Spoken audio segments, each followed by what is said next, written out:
موضوع الدرس في فضيلة صلاة الجمعة وأحكامها، سورة الجمعة، تفسیر ابن کثیر۔ الحمد لله رب العالمين، والصلاة والسلام على أشرف الأنبياء وسيد المرسلين سيدنا محمد وعلى آله وأصحابه أجمعين۔ اللهم صل على سيدنا محمد وعلى آل سيدنا محمد كما صليت على إبراهيم وعلى آل إبراهيم في العالمين إنك حميد مجيد۔ أعوذ بالله من الشيطان الرجيم، بسم الله الرحمن الرحيم۔ يا أيها الذين آمنوا إذا نودي للصلاة من يوم الجمعة فاسعوا إلى ذكر الله وذروا البيع، ذلكم خير لكم إن كنتم تعلمون۔ فإذا قضيت الصلاة فانتشروا في الأرض وابتغوا من فضل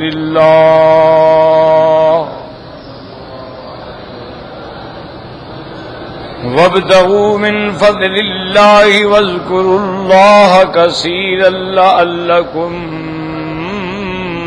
تفلحون۔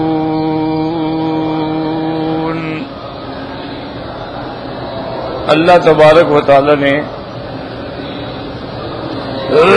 کلام مقدس کی ان آیات مبارکہ میں ارشاد فرمایا، ایمان والو، اذا نودیا، جب تم کو نماز کے لیے، جمعہ کے لیے پکارا جائے تو پس پوری جد و جہد کرو، اللہ کے ذکر کی طرف آؤ اور بے شرا جو ہے اس کو چھوڑ دیں، یہی تمہارے لیے بہتر ہے اگر تم جانو۔ اور جب نماز سے فارغ ہو جاؤ تو پھر زمین میں پھیل جاؤ، فانتشروا فی الارض، اور اللہ کا فضل تلاش کرو اور اللہ تبارک و تعالی کا ہر حال میں کثرت سے ذکر کرو تاکہ تم فلاح پا جاؤ، کامیاب ہو جاؤ۔ پہلی بات تو یہ سمجھیں کہ لفظ نودیا،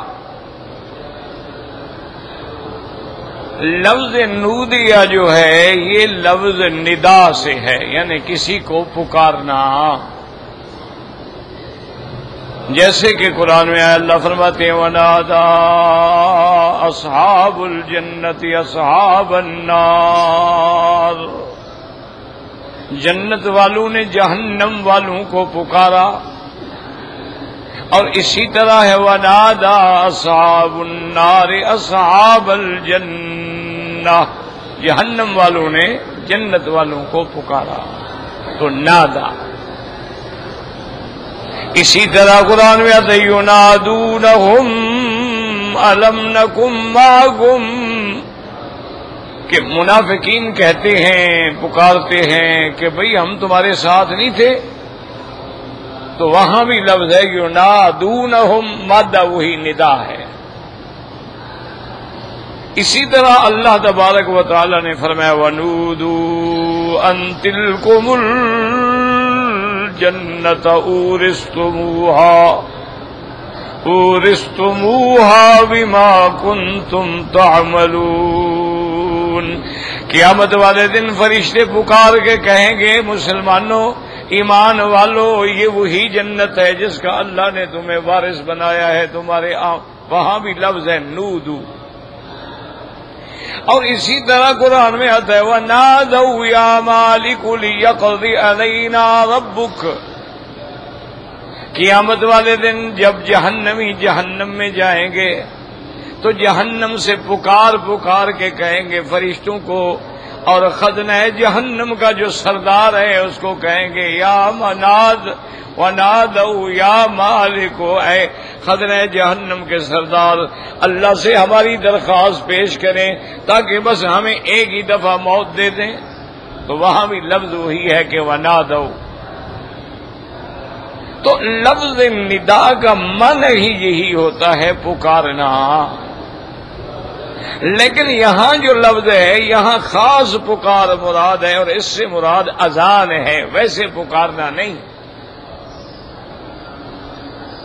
کیونکہ ایک اگر مطلق لفظ ہوتا تو پھر تو مطلق پکارنا بھی ہو سکتا، یہاں آگے لفظ آ گیا اذا نودی للصلاۃ، تو صاف ظاہر ہو گیا کہ نماز کے لیے جب پکارا جاتا ہے تو وہ اذان ہے، کہ اذان میں بھی مؤذن کہتے ہیں حی علی الصلاۃ، حی علی الصلاۃ، پکار رہا ہے، بلا رہا ہے، اللہ کی تکبیر بیان کر رہا ہے۔ تو یہاں مراد یہ ہے کہ جب اذان ہو نماز کے لیے جمعہ کے دن فسعوا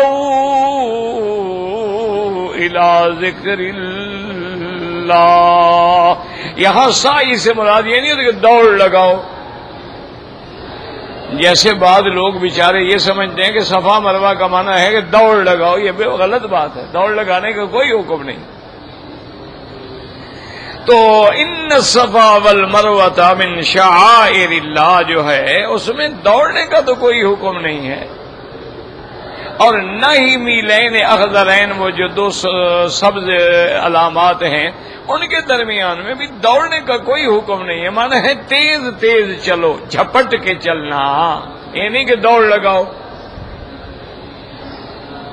حتیٰ کہ نماز کے لیے آپ آ رہے ہیں اور آپ کو اندازہ ہو گیا، آپ سن رہے ہیں کہ امام صاحب نے فلاں سورت پڑھی ہے اور یہ تو اب دوسری رکعت معلوم ہو رہی ہے اور ختم ہونے والی ہے، اس لیے دوڑ پڑو۔ اسلام کہتے ہیں علیکم السکینۃ والوقار، آرام سے چلو، ما ادرکتم فصلوا وما فاتکم فاتموا، جو مل جائے مل جاؤ، جو بچ جائے بعد میں پوری کر لو، یہ نہیں کہ دوڑو۔ اسی لیے سرکار دو عالم رحمت دو جہاں صلی اللہ علیہ وسلم جب حج مبارک کے بعد واپس تشریف لا رہے تھے عرفات سے، تو آپ اپنی اونٹنی مبارک پہ تھے، تو صحابہ کہتے ہیں کہ اس دن دیکھنے والا منظر تھا کہ حضور کی اونٹنی بھی جوش میں آئی ہوئی تھی، وہ بھی چاہتی تھی کہ میں دوڑوں، چونکہ بڑا قافلہ تھا نا، پھر اونٹوں کو دیکھ کے تیز چلتے ہیں، لیکن حضور نے اس کی لگام جو ہے کھینچی ہوئی تھی، اور ہمیں بھی اشارے سے فرما رہے تھے علیکم السکینۃ والوقار، علیکم السکینۃ والوقار، مسلمانوں آرام سے چلو، آرام سے چلو، ایک دوسرے کو دھکے نہ دو، کوئی تیزی نہ کرو۔ تو یہاں بھی مراد یہ ہے فسعوا کا معنی یہ نہیں کہ دوڑو، معنی یہ ہے کہ اب نماز جمعہ کے لیے جد و جہد کرو، کوشش کرو اور پہنچنے کی جلدی کرو۔ اور یہ مسئلہ بھی یاد رکھیں کہ میرے آقا کے زمانے میں، رحمت دو عالم کے زمانے میں، دو چیزوں میں تبدیلی آئی ہے۔ ایک تبدیلی تو یہ ہے کہ حضور کے زمانے میں ابتدا میں جمعہ کا خطبہ جو ہے وہ نماز کے بعد ہوتا تھا، جیسے عیدین کا خطبہ بعد میں ہوتا ہے، جیسے عید الفطر آپ پڑھتے ہیں، عید الاضحیٰ انشاءاللہ پڑھیں گے، تو خود پہلے جو ہے وہ نماز ہوگی، اس کے بعد خطبہ، اور یہی حکم جمعہ کے لیے بھی تھا کہ نماز پہلے ہوتی تھی، خطبہ جو ہے بعد میں ہوتا، لیکن بعد میں اللہ تبارک و تعالی نے حکم دے دیا کہ نماز جمعہ کا خطبہ جو ہے وہ پہلے ہوگا اور نماز جمعہ جو ہے وہ بعد میں ہوگا۔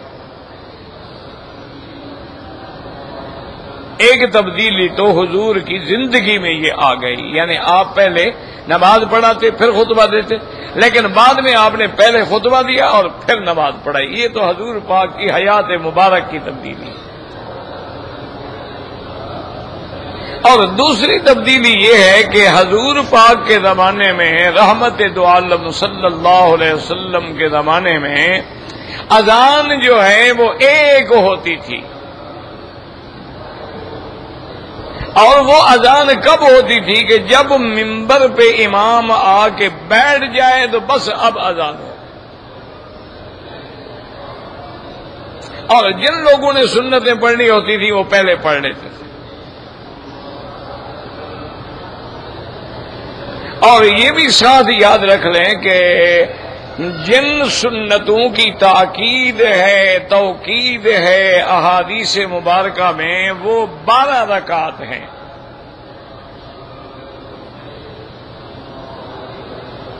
12 رکعات سے کیا مراد ہے کہ 2 رکعتیں جو ہیں وہ تو نماز فجر سے پہلے،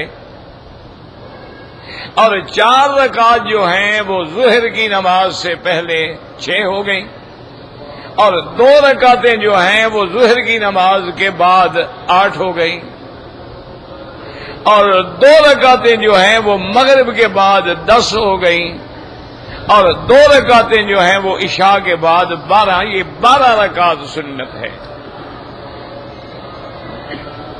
اور صحیح احادیث ایک نہیں کئی احادیث میں موجود ہے، 12 رکعتن 12 رکعتن۔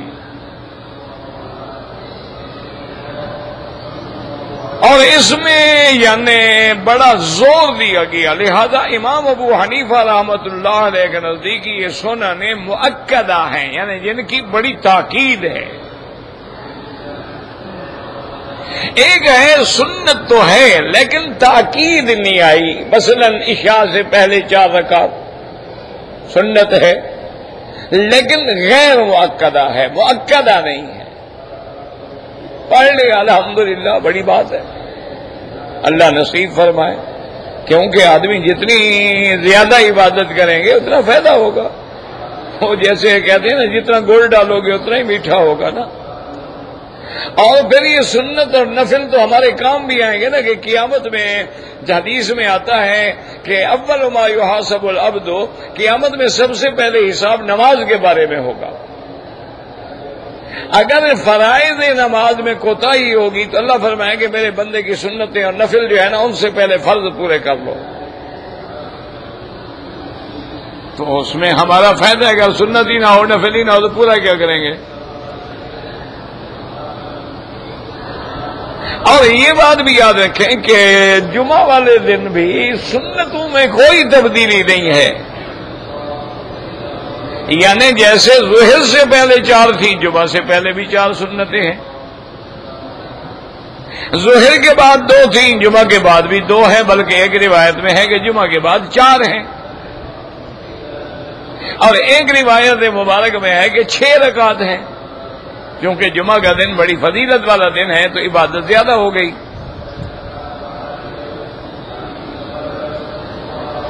تو اب حضور پاک کے زمانے میں، سرکار دو عالم رحمت دو عالم صلی اللہ علیہ وسلم کے زمانے میں ایک اذان ہوتی تھی، یاد رکھو۔ پھر حضرت ابو بکر کے زمانے میں بھی ایک اذان رہی، حضرت عمر کے زمانے میں بھی رضی اللہ عنہم ایک اذان رہی۔ پھر چونکہ ماشاءاللہ آبادی بڑھ گئی، لوگ بڑھ گئے، اور ماشاءاللہ مدینہ منورہ پھیل گیا، تو اب سیدنا عثمان رضی اللہ تعالی عنہ نے فیصلہ کیا کہ بھائی اب تو ہر آدمی اس اذان کے وقت نہیں پہنچ سکتا ہے، یا ہر آدمی ایسی حالت میں نہیں ہوتا ہے کہ وہ بالکل اذان سے بھی پہلے آ کے مسجد میں بیٹھ جائے اور سنتیں بھی پڑھ لے اور آرام سے بیٹھ کے اذان سنے اور خطبہ سنے۔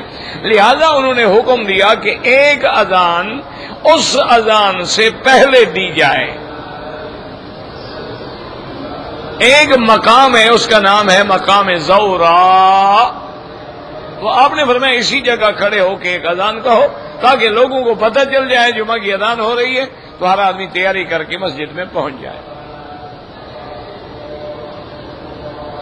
تو اس لیے یاد رکھیں کہ حضرت عثمان یا حضرت ابو بکر یا حضرت عمر یا حضرت علی رضوان اللہ علیہم اجمعین کوئی فیصلہ فرما دیں، وہ بھی اسی طرح ہوتا ہے جیسے سنت محمد مصطفیٰ۔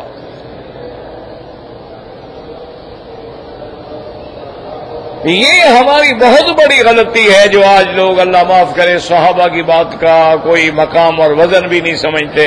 اور چھوڑو جی، ایک صحابی کی بات ہے نا، حضور نے تو نہیں فرمایا ہے۔ ایک تو صحابہ کے دشمن ہیں، مخالف ہیں، ان کو تو چھوڑو نا، اپنے بھی نعوذ باللہ یہ کہہ دیتے ہیں۔ ان کو کہو بھی 20 تراویح پڑھ لو کہ یہ حضرت عمر کی بات ہے نا یار، چھوڑو کیا ہے. تو یہ بہت بڑی غلطی ہے. ایک اپنے ذہنوں میں ہمیشہ کے لیے بات یاد رکھ لو، اللہ کا نبی کبھی اللہ کے حکم کے خلاف کوئی فیصلہ دے سکتے ہیں؟ وہ اللہ کا پیغمبر، اللہ کا رسول ہے، اللہ کے حکم کے خلاف کوئی بات کہیں گے؟ اسی طرح دماغ میں رکھ لو کہ صحابہ جو ہیں وہ بھی کبھی حضور کے حکم کے خلاف فیصلہ نہیں دے سکتے. وہ منشاء رسول سمجھتے ہیں. دیکھیں نا، ہم نے تو حدیث پڑھی ہے نا، انہوں نے حدیث والے کی زیارت بھی کی ہے. انہوں نے تو حضور پاک کو جمعہ پڑھاتے بھی دیکھا ہے، خطبہ دیتے بھی دیکھا ہے. تو ان کو مفہوم یہ تھا کہ بھئی اذان کا مقصد ہے لوگ جمعہ پہ پہنچیں، تو اذان تو ہے نا مشروع، اذان تو ثابت ہے، حضور کے زمانے میں بھی اذان ہے. اذان کیوں دی جاتی ہے؟ کہ لوگ نماز میں پہنچ جائیں، اور اگر وہ ایک اذان مکتفی نہیں ہو رہی تو دوسری اذان کا انتظام کر دو تاکہ لوگ تیار ہو کے آئیں. تو یہ سنت حضرت عثمان ہے، اور حضرت عثمان خلیفہ راشد ہیں، اور ان کے بارے میں سرکار نے فرمایا ہے، محبوب دو عالم صلی اللہ علیہ وسلم، علیکم سنتی و سنت الخلفاء الراشدین، کہ میرا طریقہ اور میرے خلفاء راشدین کے طریقے کو لازم پکڑو. اچھا دیکھیں کتنی تاکید ہے، علیکم بھی کافی تھا کہ تم پر لازم ہے، لیکن آگے فرمایا تمسکوا بہا، پکڑ لو اچھی طرح، اتنا بھی کافی تھا. لیکن فرمایا وعضوا علیہا بالنواجذ، بالکل دانت کے اندر سے رسی کو پکڑ کے، جیسے آدمی کوئی مضبوطی سے پکڑے نا، ہاتھوں سے بھی پکڑتا ہے، دانتوں میں بھی دبا دیتا ہے. حضور جانتے تھے نا کہ صحابہ کے مخالف آئیں گے، صحابہ کے اعمال پہ اعتراض کریں گے، اس لیے صرف ورنہ تو اتنا ہی کافی تھا کہ علیکم سنتی و سنت الخلفاء الراشدین. لیکن فرمایا نا تمسکوا بہا، اس کو تمسکوا یہ نہیں کہ تم سکو نہیں، مد کے ساتھ، شد کے ساتھ، تمسکوا بہا. اور آگے بھی مشددہ ہے وعضوا علیہا بالنواجذ. اچھا، اور آگے یہی فرما دے ایاکم ومحدثات الامور، ہاں نئی نئی باتیں دین میں پیدا نہ کرنا. تو معلوم ہوا کہ صحابہ نے جو کیا ہے وہ نئی بات نہیں ہے، وہ تو سنت ہے.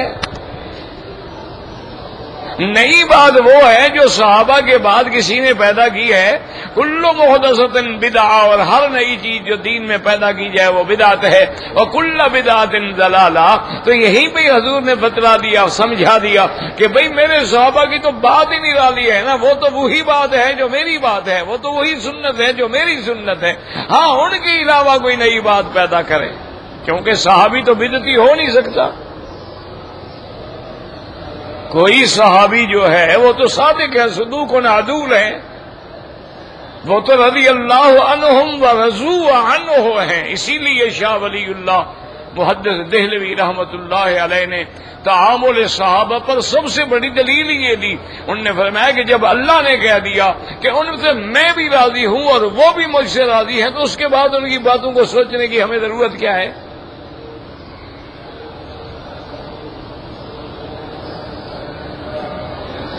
اور اسی طرح حضرت عبداللہ ابن مسعود نے فرمایا، لوگو من استن منکم فلیستن بمن قد مات، اگر تم نے کسی کی پیروی کرنی ہے ان کی کرو جو تم سے پہلے گزر چکے ہیں، فوت ہو گئے ہیں، ان کا زمانہ چلا گیا ہے، ان کا دامن پکڑو. فاولئک اصحاب محمد، وہ محمد مدنی کے صحابہ ہیں، ان کو پکڑو.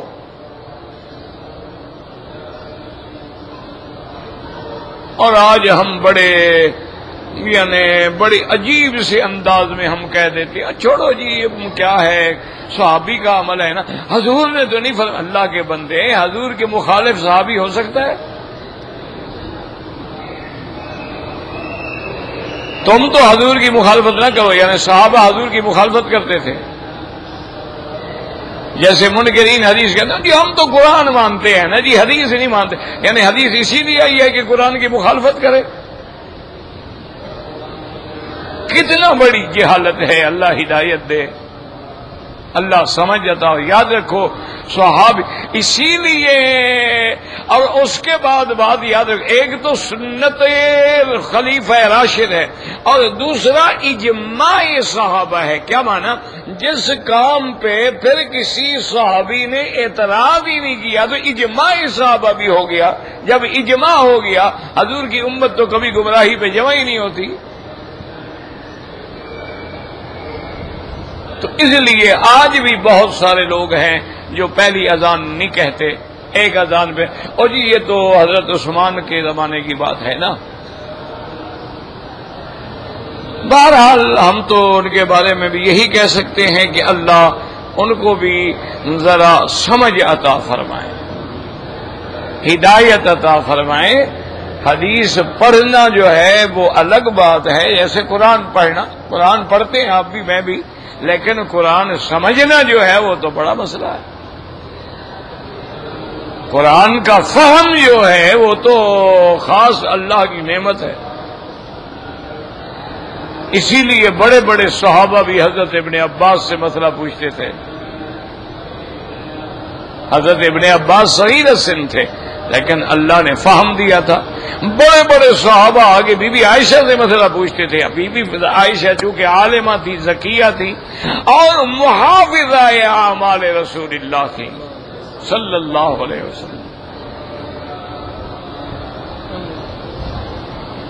تو اس لیے یاد رکھیں کہ یہ اذان جو ہے یہ بھی سنت ہے. اب لفظ جو ہے جمعہ یاد رکھو، اذا نودی للصلاة من یوم الجمعة فاسعوا الى ذکر اللہ. تو جمعہ کو جمعہ کیوں کہتے ہیں؟ جمعہ کا مادہ جو ہے یاد رکھو جمع سے ہے، تو اس کو جمعہ اس لیے کہتے ہیں کہ ایک حدیث میں آیا کہ اللہ تبارک و تعالی نے آدم علیہ السلام کی مٹی کو جو جمع کیا ہے وہ اسی جمعہ کے دن جمع کیا. اللہ نے حکم دیا فرشتوں کو کہ پوری دنیا سے ہر خطے سے تھوڑی تھوڑی مٹی لے آؤ. اس کو اسی دن میں جمع کیا گیا. جمعہ تینت آدم، اس لیے اس کو جمعہ کہا گیا. اور بعض علماء نے فرمایا کہ جب اللہ نے آدم علیہ السلام اور بی بی حوا کو آسمانوں سے اتار دیا، دنیا میں بھیج دیا، آدم علیہ السلام الگ اترے ہیں، بی بی حوا الگ اتری ہیں، پھر اللہ سے دعائیں مانگتے رہے، فریاد کرتے رہے، پھر اللہ نے جب ان کو جمع کیا تو وہ بھی یہی جمعہ کا دن تھا.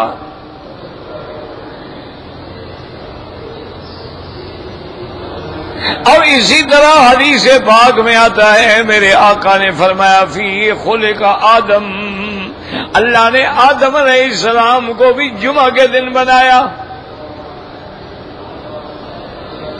اور حدیث میں فرمایا فی ادخل الجنت، اور جنت جمعہ کے دن حضرت آدم کو جنت میں داخل ہونے کا حکم دیا.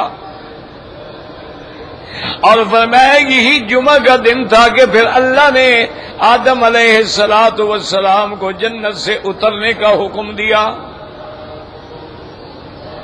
اور حضور نے فرمایا کہ فیہ تقوم الساعۃ، تو قیامت بھی جمعہ کے دن ہوگی.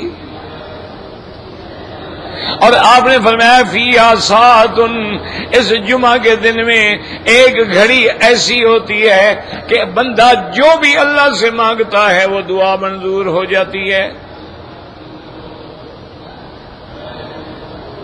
یہ بھی جمعہ کی فضیلت میں ہے. اچھا یہی یاد رکھو گے بھئی آدم علیہ السلام کو پیدا کرنا بھی نعمت ہے، ان کو جنت میں بھیجنا بھی نعمت، لیکن جنت سے نکالنے کا جو ذکر آیا ہے وہ بھی اسی میں آیا ہے کہ گویا یہ بھی نعمت ہے کہ ان کو جنت سے اتارا گیا، حالانکہ جنت سے ان کو نکالا گیا، اتارا گیا. تو ان کا جنت سے اتارا جانا کیسے نعمت ہوا؟ جنت میں داخل ہونا تو نعمت ہے، کسی کو نکال دو. ان کو تو اللہ نے سختی سے حکم دیا ہوگا ہو بھی تو منہا جمیعا. تو یاد رکھیں کہ علماء نے فرمایا کہ ایک چیز جو ہے اگر کسی کے لیے باعث تنبیہ ہوتی ہے لیکن وہی چیز دوسرے کے لیے رحمت ہوتی ہے. حضرت آدم کے لیے تو امتحان تھا جنت سے نکلنا، لیکن اگر جنت سے نہ اتارے جاتے تو زمین پہ کہاں آبادی ہوتی، کہاں خلافت فی الارض ہوتی، کہاں یہ اللہ کی مخلوق پیدا ہوتی.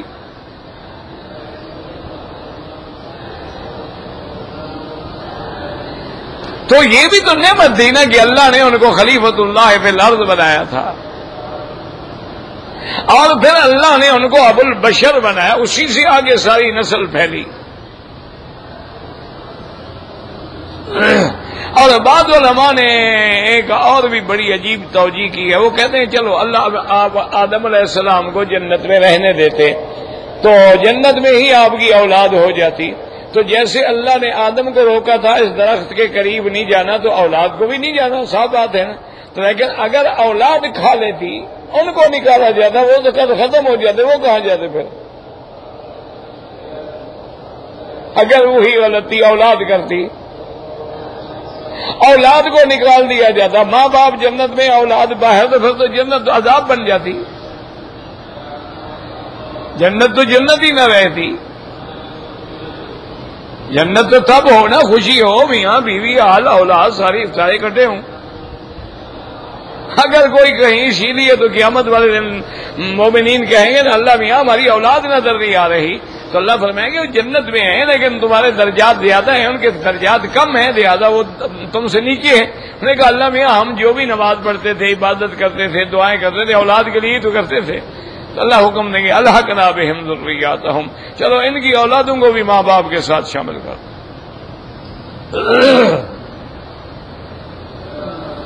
اسی لیے قرآن کہتا ہے نا وَكَانَ أَبُوهُمَا صَالِحًا، کہ حضرت خضر نے جس بچے کو مارا تھا نا تو موسیٰ علیہ السلام نے کہا، تم نے کیوں نے کہا اس کا ابا جو ہے نا وہ کان ابوہما صالحا، کہتے ہیں 7ویں پشت کا تو معلوم ہوا کہ اگر ماں باپ میں صلاح ہو تو اس کا اثر اولاد میں بھی آ جاتا ہے، اولاد بھی بچ جاتی ہے.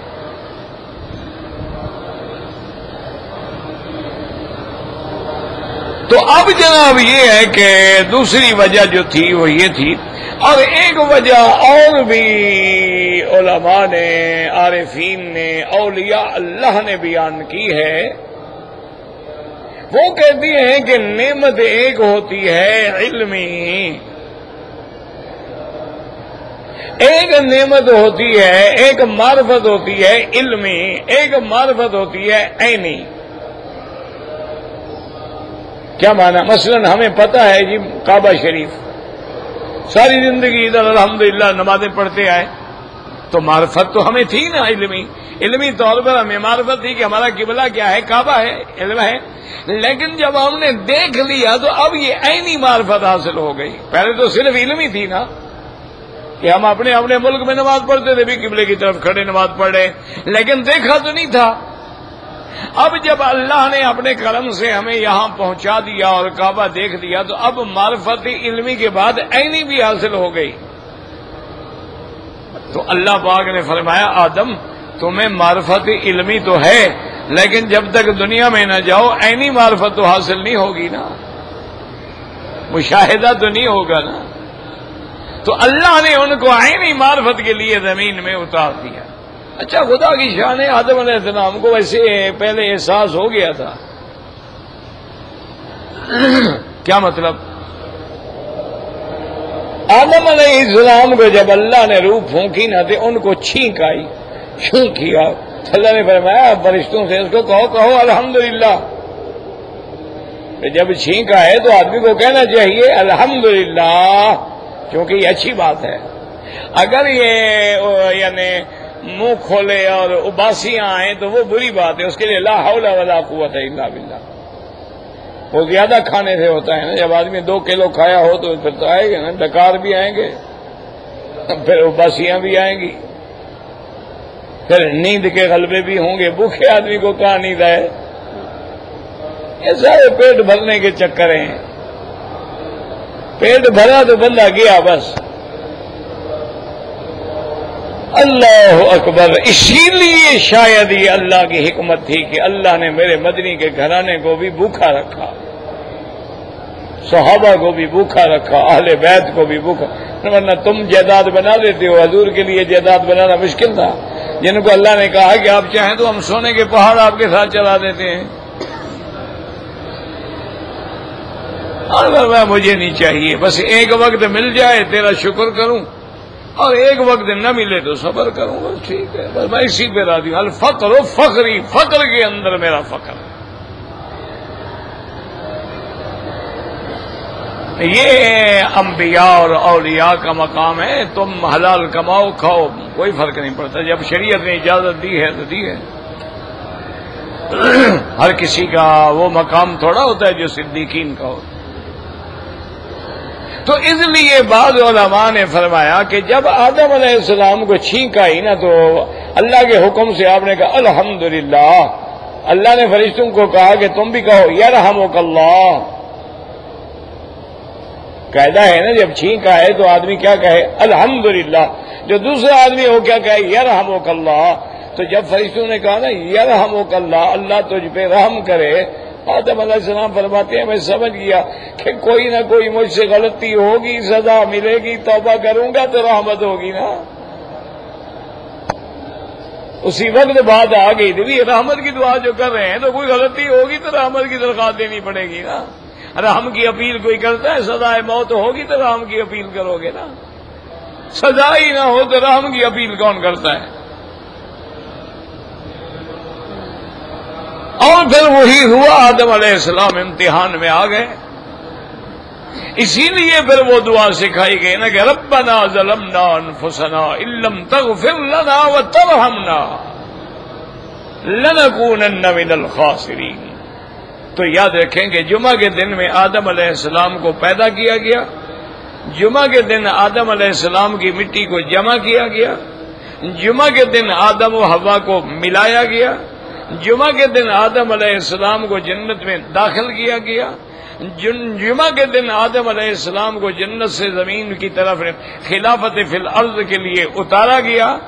اور اسی طرح جمعہ کے اندر ساعت مستجابت، ایک ایسی گھڑی ہے کہ جس میں جو بندہ دعا مانگے وہ قبول ہوتی ہے. اب علماء کہتے ہیں کہ وہ گھڑی جو ہے یوں سمجھو کہ جمعہ کا دن سورج کے طلوع ہونے سے شروع ہوگا اور غروب تک رہے گا. یہ ہے دن. وہ کہتے ہیں سارا دن کوشش کرو کہ اسی دن میں گھڑی ہے نا. وہ کون سی ہے اللہ نے بتلائی نہیں. اگر بتلا دیتے تو کوئی محنت کہاں کرتا. محنت تو تب ہوگی نا جب ہمیں ڈھونڈنا ہو. ویسے زیادہ اقوال بزرگوں کے اولیاء اللہ کے یہ ہیں کہ وہ گھڑی جو ہے وہ عصر اور مغرب کے درمیان میں ہوتی ہے. تو اسی لیے پہلے بزرگوں کا یہ طریقہ تھا کہ جمعہ کے دن عصر کی نماز پڑھ کے مسجد میں ہی بیٹھ جاتے، اللہ کے تلاوت میں، قرآن میں، ذکر میں، دعا میں لگے رہتے مغرب تک، کہ تاکہ اسی دوران میں ہمیں وہ گھڑی مل جائے. اور بعض علماء نے یہ بھی لکھا ہے کہ جب امام منبر پہ آ کے کہتا ہے نا السلام علیکم تو بس اسی وقت وہ گھڑی ہوتی ہے. اور بعض امام فرماتے ہیں کہ جب امام خطبہ دے رہا ہوتا ہے اس وقت وہ وقت ہوتا ہے. اور بعض امام فرماتے ہیں جب دو خطبوں کے درمیان میں امام بیٹھ جاتا ہے، تھوڑا وقفہ کر کے پھر دوسرے خطبے کے لیے کھڑا ہوتا ہے، اسی درمیان میں وہ گھڑی ہوتی ہے. تو بہرحال معنی یہ ہے کہ وہ گھڑی تو ہے. اب جس نے وہ فائدہ اٹھانا ہے تو ایک دن قربانی کرو، جاگ لو، کون سا مشکل ہے. ایک دن کی نیت کر کے اعتکاف کی بیٹھ گیا، سارا دن بیٹھے رہو، کون سا مشکل ہو جائے گا. آدمی نوکری کے لیے کتنے جوتیاں چٹ کھاتا ہے، نوکریوں کے لیے کتنا دن بھاگتا ہے، منتیں کرتا ہے، لوگوں کے دروازوں پہ جاتا ہے، خوش آمدیں کرتا ہے. تو اللہ سے کیوں نہ مانگ لو، ایک دن محنت کر لو، کوئی مسئلہ ہی نہیں. اور اسی طرح ایک حدیث مبارک میں آتا ہے کہ الجمعۃ الی الجمعۃ کفارۃ لما بینہما او کما قال رسول اللہ صلی اللہ علیہ وسلم، کہ جب جمعہ پڑھو گے انشاءاللہ تو اگلے جمعے تک گویا گناہ صغیرہ جو ہے ان کے لیے کفارہ ہو جاتا ہے. اور اسی طرح ایک حدیث میں آتا ہے کہ جو آدمی جمعہ والے دن جلدی جلدی صبح کو تیاری کرے، غسل کرے، خوشبو لگائے، اچھے کپڑے پہنے اور پیدل چل کے آئے اور ممبر کے قریب آگے بیٹھے تاکہ امام کا خطبہ سن سکے. اس زمانے میں اسپیکر تو نہیں تھے، اب تو اگر دور بھی بیٹھا ہو تو سن لیتا ہے. اس زمانے میں تو وہی سنتے تھے نا جو قریب ہوتے تھے، جو دور ہوتے تھے وہ تو نہیں سنتے تھے. تو اس کو ہر قدم پر اللہ 1 سال کے روزے اور 1 سال کے قیام کا ثواب عطا فرماتے ہیں. دیکھو نا اللہ نے ہمارے لیے کتنی رحمت کے دریا کھول دیے ہیں. اب اگر ہم محروم ہوں تو کیا علاج ہے؟ یعنی اب اندازہ کریں کہ آپ پیدل آ رہے ہیں، 1 قدم پر 1 سال کا روزہ، 1 سال کا قیام اللیل مل جائے. اور اسی طرح حکم ہے کہ جمعہ والے دن جو ہے ہر مسلمان غسل کرے. 7 دنوں میں کم از کم 1 دن جو ہے وہ تو غسل کریں، حجامت بنائیں، بدن کی صفائی رکھیں اور بدن پہ خوشبو لگائیں اور اچھے کپڑے پہنیں، دھلے ہوئے کپڑے پہنیں. اور اس کے بعد جو ہے کوشش کریں جتنا قدم پیدل چل سکتے ہیں اتنا پیدل چل کے مسجد میں آئیں اور کوشش کریں کہ اگلی صفوں میں آگے بیٹھیں. تو یہ بھی فضائل جمعہ میں.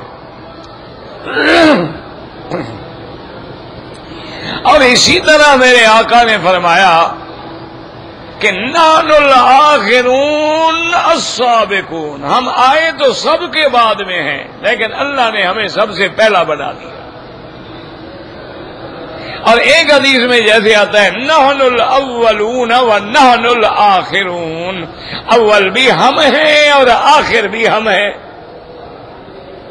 تو صحابہ نے پوچھا یا رسول اللہ کیا مطلب اول بھی ہم اور آخر بھی ہم؟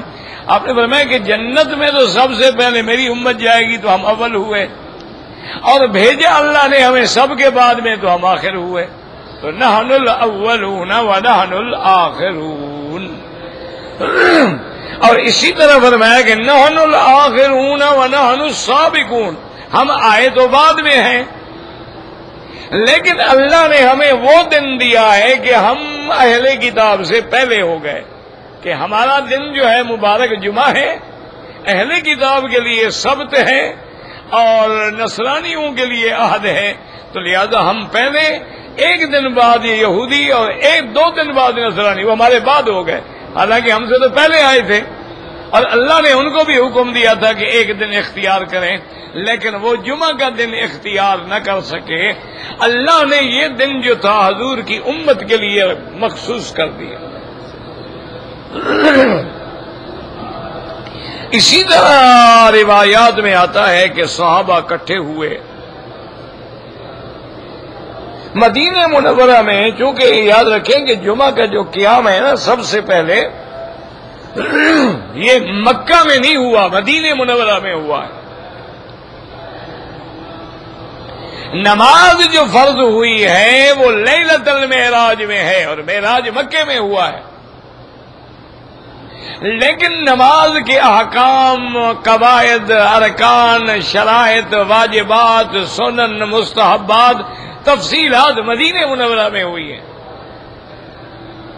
اور سب سے پہلا جمعہ جو ہے وہ بھی مدینہ منورہ میں ہوا ہے.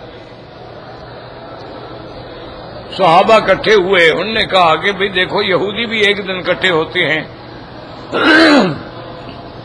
اور نصرانی جو ہیں وہ بھی 1 دن اکٹھے ہوتے ہیں، تو ہم بھی کوئی 1 دن ڈھونڈیں، 1 دن بنائیں کہ ہم لوگ بھی اکٹھے ہوں. مشورہ کرتے کرتے تو صحابہ نے کہا کہ یوم العروبہ جو ہے وہی عرب کے اندر بڑا شان والا دن ہے، تو ہم یوم العروبہ اختیار کر لیتے ہیں. تو یوم العروبہ جو ہے یہی یوم الجمعہ ہے. تو سارے صحابہ مدینے والوں کا اتفاق جمعہ کے دن پہ ہو گیا. اس کے بعد سارے صحابہ جو ہیں وہ حضرت زرارہ کی خدمت میں آئے، ان سے کہا کہ یہ فیصلہ ہوا ہے. تو سب سے پہلا جمعہ جو ہے وہ سعد بن زرارہ نے پڑھایا. یعنی مدینہ منورہ میں ابھی حضور نہیں آئے تھے، اور حضور پاک رحمت دو جہاں جب تشریف لائے ہیں تو سب سے پہلا جمعہ جو حضور نے پڑھایا ہے وہ مسجد بنی عوف میں ہے۔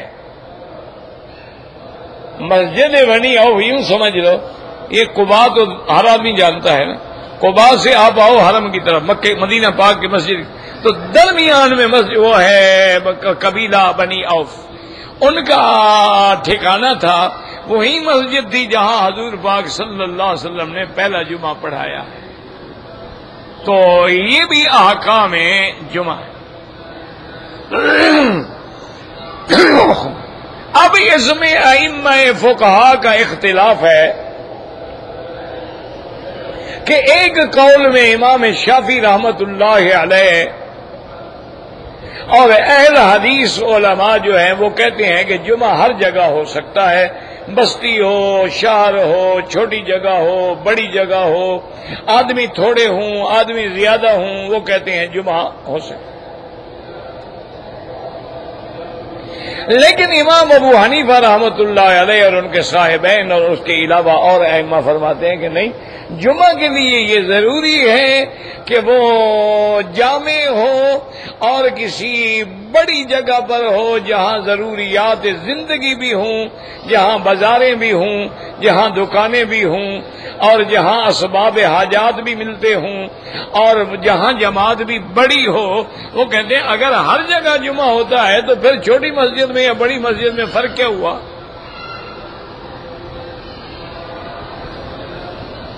پھر اہتمام کی کیا ضرورت ہوئی؟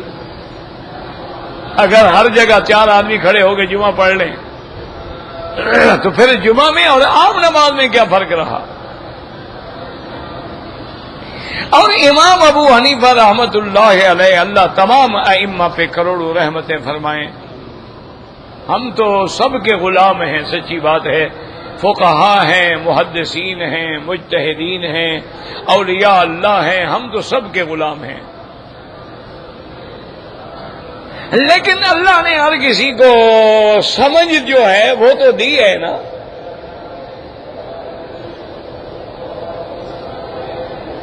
لوگوں نے ایک واقعہ بنایا ہوا ہے نا کہ امام صاحب کو مسائل کا پتہ نہیں تھا جتنا ایک نئی کو تھا، حالانکہ یہ بات نہیں۔ امام صاحب فرماتے ہیں میں دیکھنا چاہتا تھا کہ مکے میں رہنے والے جو حجام ہیں کیا ان کو بھی کوئی مسائل کا اور دین کا اور معاملات کا پتہ ہے یا نہیں ہے۔ تو کہتے ہیں کہ میں آگے حجامت کے لیے بیٹھا تو میں نے جب بیٹھنے لگا آمدن یعنی آپ ایسے بیٹھ گئے تو حجام نے کہا کہ شیخ آپ حاجی ہیں، حجامت کرانا چاہتے ہیں تو کعبۃ اللہ کی طرف رخ کر کے بیٹھے۔ کبھی ماشاء اللہ مکے والوں کا اتنا علم تو ہے۔ اور اس نے کہا، میں نے کہا اچھا بھی دیکھو بعد میں جھگڑا نہ ہو تو ہمیں یہ بتاؤ کہ پیسے کتنے لوگے؟ اس نے کہا لا حول ولا، اچھے حاجی ہو تم، یہ دین کا کام ہے، مشاعر الحرام کا کام ہے، حج کا کام ہے، اس میں پیسوں کی شرط ہوتی ہے، دل کرے دے دینا، نہ کرے نہ دینا، پیسے شرط کر کے لینا تو حرام ہے، میں کیسے لے سکتا ہوں؟ امام صاحب فرماتے ہیں مجھے بڑی خوشی ہوئی کہ چھوٹے چھوٹے مسئلے پر بھی اس کی نظر ہے۔ حالانکہ آج تو مولوی بھی کہتا ہے یار بتاؤ کتنے پیسے لوگے، چونکہ آگے حالات بدل گئے ہیں نا، کل کو گلے میں کپڑا ڈال لے کیا کرو گے؟ اب آگے حجام بھی تو اس زمانے والے نہیں ہیں نا، اب تو حجام بھی وہ ہیں نا جنہوں نے ہمارے سروں پہ اس طرح چلانا سیکھا ہے ماشاءاللہ۔ آج کہتے ہیں حجامت کراؤ نا تو ماشاءاللہ ہر ملک کا نقشہ اوپر بنا دیتے ہیں۔ اسی دن تو انہوں نے سیکھا ہوتا ہے نا کہ کھڑے ہو گئے 5 ریال 10 ریال 5 شام تک 2000 ریال کما لیتے ہیں، اتنے میں ٹرینڈ بھی ہو جاتے ہیں ماشاءاللہ۔ اگر اس طرح چلاتے چلاتے جب 100 آدمی کا سر کاٹ ڈالو گے تو انشاءاللہ آگے تو کچھ کام نرم ہو جائے گا نا۔ تو بہرحال یاد رکھیں کہ جمعہ کے احکام ہیں۔ امام ابو حنیفہ فرماتے ہیں کہ نہیں، بڑی جگہ پہ جمعہ ہو۔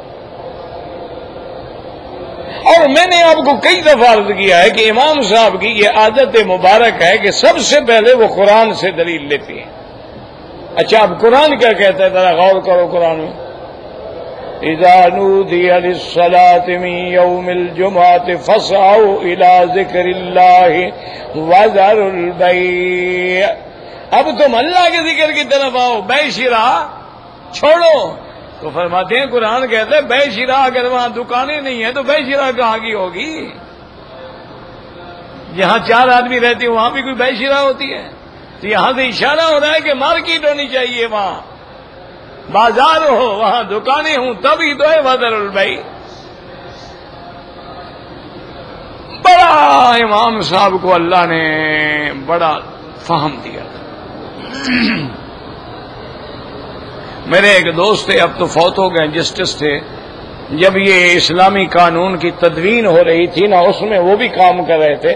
انہوں نے مجھے خود کہا، میں نے کہا مکی صاحب یقین بات ہے کہ جب ہم دفعات اسلامیہ میں جب کسی مسئلے میں ہم بالکل پھنس جاتے ہیں نا، تو پھر امام ابو حنیفہ کی فقہ ہی کام آتی ہے اور کوئی ہمیں نہیں نکال سکتا۔ ہر بات میں انہوں نے جامع مسئلہ لیا ہے نا، کوئی مسئلہ بھی دیکھ لو۔ اب مثلا ظہر سے پہلے 4 رکعت ہے مثال کے، یا جمعہ سے پہلے 4 رکعت، ٹھیک ہے 2 رکعت کی حدیث بھی موجود ہے، ہمارا ایمان ہے آنکھوں پر، ہمارا تو اعتراض نہیں ہے نا۔ اچھا 4 کی بھی رکعت موجود، حدیث موجود ہے، تو جو 4 رکعت پڑھے گا تو دونوں حدیثوں پہ عمل ہو گیا کہ نہیں؟ 2 والی پر بھی ہو گیا اور 4 والی پر بھی ہو گیا۔ اچھا جو 2 پڑھے گا تو 4 والی حدیث پہ کون عمل کرے گا؟ اس لیے امام صاحب بڑا جامع مسئلہ لیتے ہیں۔ تو اس لیے انہوں نے کہا قرآن خود کہہ رہا ہے کہ وذر البیع۔ اچھا ایک لفظ یاد رکھو، یہاں لفظ کیا ہے؟ وذر البیع۔ اصل میں بیع کا معنی ہوتا ہے بیچنا، شراء کا معنی ہوتا ہے خریدنا۔ ان اللہ اشتری من المؤمنین انفسهم، اللہ نے خریدا۔ اور یہاں لفظ آ گیا بیع۔ بیع کا معنی اصولاً یہ ہوتا ہے بیچنا۔ تو بعض علماء کہتے ہیں کہ نہیں، اصل مسئلہ یہ ہے کہ ایک لفظ بول کے دوسرا خود بخود مفہوم ہے۔ جب کوئی چیز بیچی کی جائے گی تو کوئی خریدے گا بھی تو صحیح نا۔ تو معنی یہ ہے کہ وذر البیع، اب بیع شراء چھوڑو۔ ایک لفظ آ گیا، دوسرا معلوم ہے۔ امام ابو حنیفہ فرماتے ہیں نہیں نہیں نہیں، یہاں لفظ بیع ہے، معنی بیع والا کرو۔ خود کہاں سے لے آ رہے ہو خریداری والا مسئلہ؟ وہ فرماتے ہیں حکمت یہ ہے کہ مثلا مارکیٹ میں دکان ہیں 20، تو اب بیچنے والے ہوئے 20، سودا لینے والا ہوا 200 آدمی۔ اب خریدنے والوں کو روکا جاتا تو خریدار تو بہت ہیں۔ اللہ کی شان، اللہ نے فرمایا بیچنا بند، جب بیچنا بند کر دو گے تو خریدار خود بخود روک جائیں گے، ان کو روکنے کی ضرورت نہیں پڑے گی۔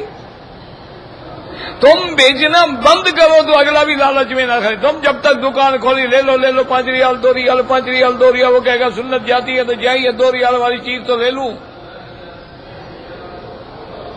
تو اس لیے اللہ نے حکم دیا کہ اب بیچنا بند کرو۔ جب تم بند کرو گے مارکیٹ بند ہو گئی، لینے والے خود بخود بند ہو گئے۔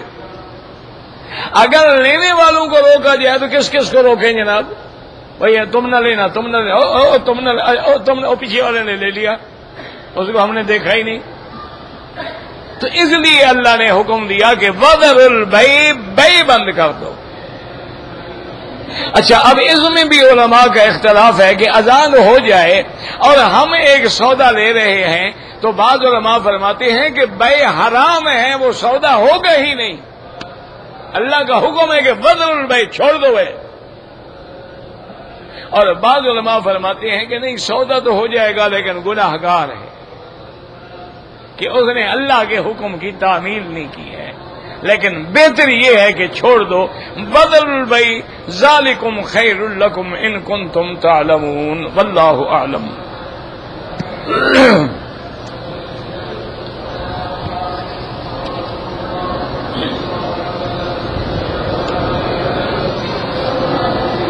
بھائی صفحے خالی نہ چھوڑا کرو، 1000 دفعہ تو ہو گیا، روز ایک ایک لفظ لکھتے رہتے ہو۔ حج مفرد کیا ہے؟ حج ہے احرام باندھو، مینا جاؤ، عرفات جاؤ، مزدلفہ جاؤ، واپس آ جاؤ، بس یہ حج مفرد ہے۔ جس میں عمرہ نہ ہو وہ مفرد ہے، عمرہ ہو تمتع ہے، اور دونوں کٹھے ہوں قران ہے۔ مکے میں رہنے والا تمتع نہیں کر سکتا ہے، تمتع باہر والوں کے لیے ہوتا ہے۔ ذالک لمن لم یکن اہلہ حاضر المسجد الحرام، یہ تو قرآن کا مسئلہ ہے۔ اور اگر تم نے تمتع کرنا ہے کوئی مشکل نہیں، وطن چلے جاؤ، وہاں سے واپس آ کے تمتع کر لو۔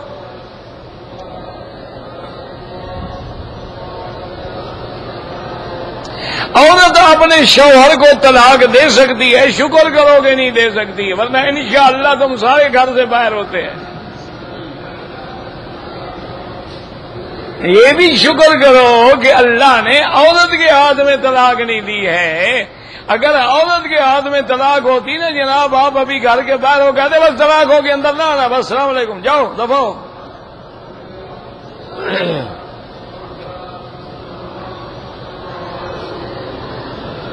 ہمارے گھر سے ملا ہے کیا؟ ہمارے گھر سے ملا ہے قرآن کی آیت ہے، کیا ہے اس میں؟ کچھ بھی نہیں، اللہ کا قرآن ہے، اذا بطشتم بطشتم جبارین۔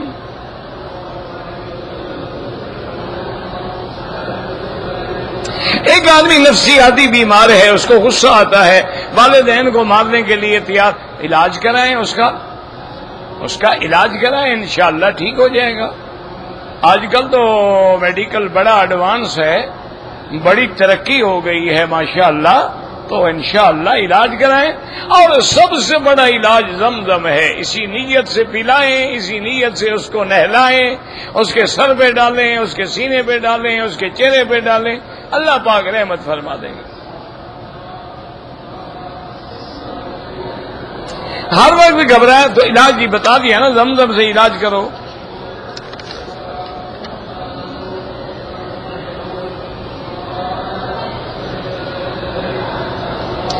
ایک آدمی انڈیا سے یہاں کام کرتا ہے، اس کی بیوی نے وہاں سے اسٹامپ لیا طلاق کے لیے اور خامند کو بھیجا، تو خامند نے اس کو لکھ کے بھیج دیا طلاق پکی ہو گئی، اسٹامپ والی ہو گئی ماشاءاللہ۔ اب تو تم کورٹ میں بھی انکار نہیں کر سکتے ہو، بیوی سمجھدار ہے نا، اس نے پکا کام کیا نا۔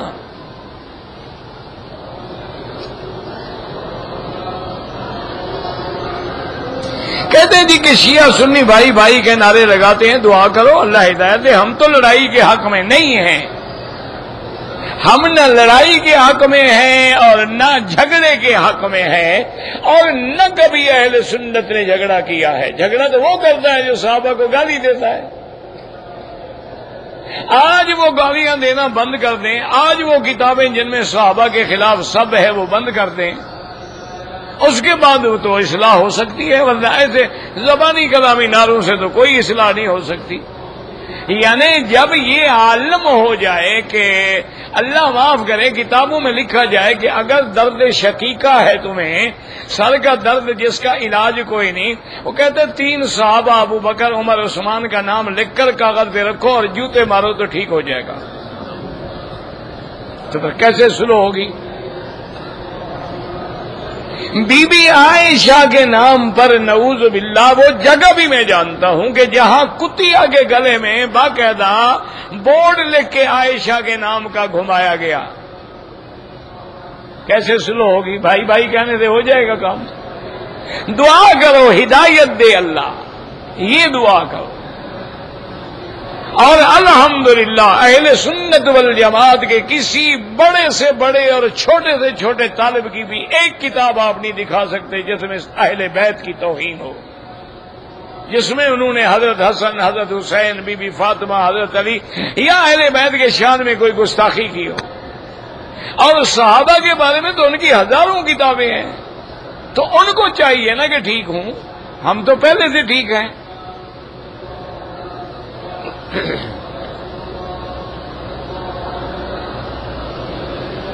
قوم لوط کو بحر میت میں غضب دیا، پتہ نہیں کیا مانا ہے، یہی ہے اللہ اٹھا کے الٹا مار دیا، اوپر سے پتھر برسا دیے، حتیٰ کہ اتنا کہ اس نیچے سے پانی نکل آیا، اس کو بحر المیت کہتے ہیں کہ اس میں آج بھی کوئی چیز زندہ نہیں رہتی۔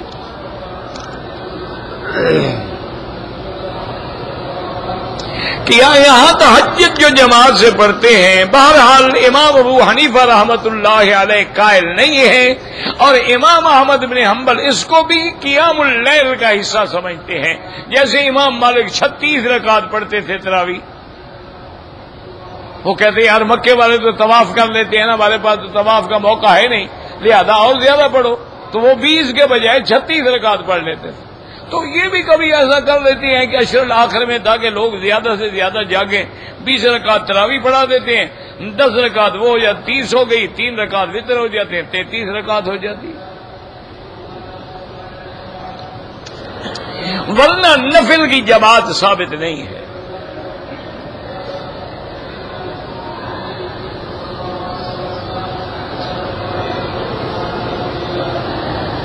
عورت شوہر کے بغیر نہیں رہ سکتی ہے تو طلاق لے لے، بس شوہر کے بغیر نہیں رہ سکتی طلاق لے لے، یا جہاں وہ جائے وہ بھی ساتھ جائے۔ اب یہ تو ان کا آپس کا فیصلہ ہے، میں مسئلہ کیا بتاؤں۔ یہ نہیں ہے کہ بھی عورت گناہ کرے تو شوہر پہ کیوں گناہ ہوگا، وہ 4 مہینے میں مر رہی ہے۔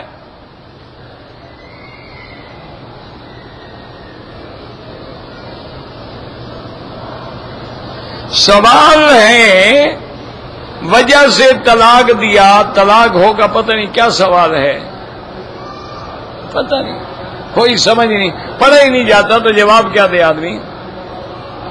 اگر کسی آدمی نے عصر کے بعد طواف کیا اور اس نے 2 رکعت نہیں پڑھے، صفا مروہ دوڑے، بالکل دوڑے، مغرب کے بعد پڑھ لے، کوئی مسئلہ نہیں، کوئی دم شم نہیں۔ کہتے ہیں کہ حضرت عثمان کو جب شہید کیا گیا تو کیا ان کے بدن مبارک کو مدینے کی گلیوں میں گھمایا گیا؟ یہ تو نہیں ہے۔ بہرحال ان ظالموں نے یہ کوشش کی تھی کہ حضرت کی لاش نہیں اٹھانے دیتے تھے، بڑی مشکل سے اٹھا کے جنت البقیع میں دفن کی گئی۔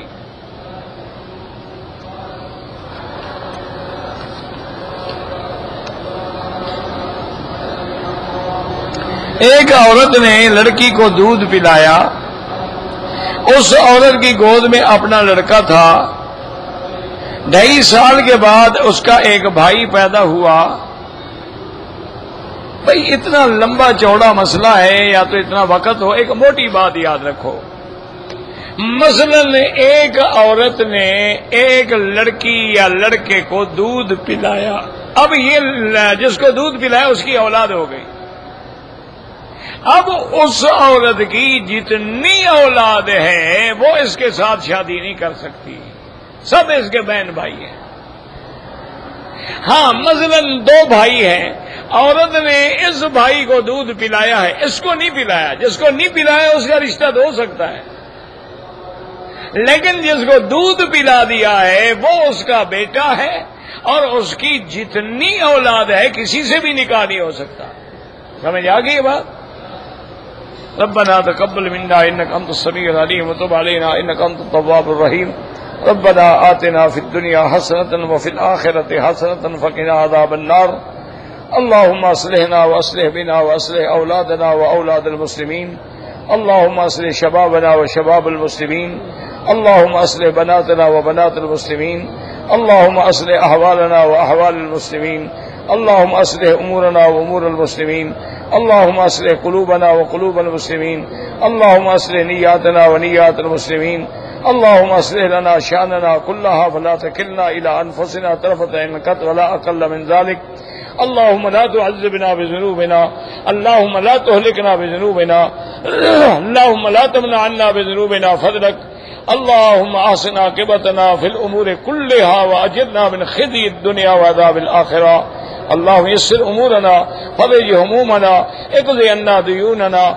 اللهم اقض حاجاتنا يا قاضي الحاجات يا سميع الدعاء يا مستجيب الدعوات اللهم انا نسألك من الخير كله عاجله وآجله ما علمنا منه وما لم نعلم اللهم انا نعوذ بك من الشر كله عاجله وآجله ما علمنا منه وما لم نعلم صلى الله تعالى على خير خلقه سيدنا محمد وعلى آله وصحبه أجمعين اللهم صل على سيدنا محمد وعلى آل سيدنا محمد